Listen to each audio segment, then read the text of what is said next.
Sweden's State Secretary for Foreign Trade says the country wants to take bilateral and economic relations with Singapore to the next level. He says both countries share an interest in staying open amid an uncertain global climate, such as the conflicts in Ukraine and the Middle East.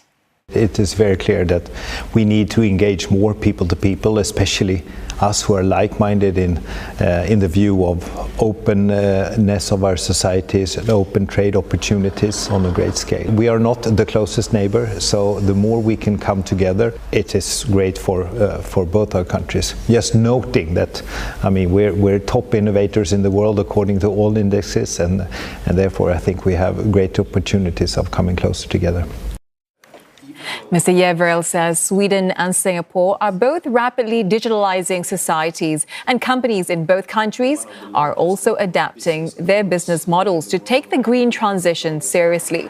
He also notes that the delegation visiting Singapore from Tuesday is one of the largest to be led abroad by the King, comprising some 50 Swedish companies, government agencies and academics. Nadirah Zaidi was in Stockholm with this report. Iconic pop group ABBA is beloved by all in Sweden and around the globe. Beyond the melodies, the country is also a beacon of innovation and sustainability. With exports driving half of its GDP, Sweden is committed to expand its presence in Singapore. Both nations share a common goal for a greener future, which also makes it easier to form partnerships. One example is Swedish firm Elon Road, which looks into charging infrastructure for electric vehicles. It sees an opportunity in Singapore's upcoming Tuas megaport, which is expected to be the world's largest fully automated port.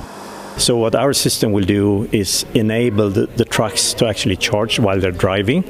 And what does that mean? That means that you don't have to stand still. The trucks can drive 24/7. So you can buy less trucks compared to if you have to stand still and charge. And also they can have much smaller battery packs on them, making them cheaper. So if you can reduce the amount of batteries required, that will also help the environment. Like Singapore, Sweden is also producing food in residential areas. Take this 30 square meter container, for example. It produces 200 packs of vegetables every day.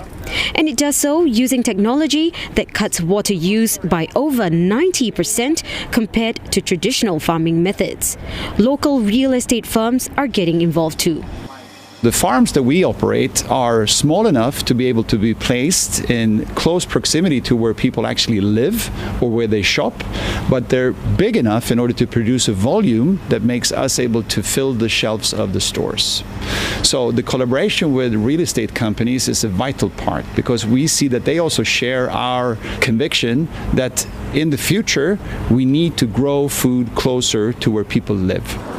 The delegation to Singapore will include other Swedish firms focusing on innovation and sustainability.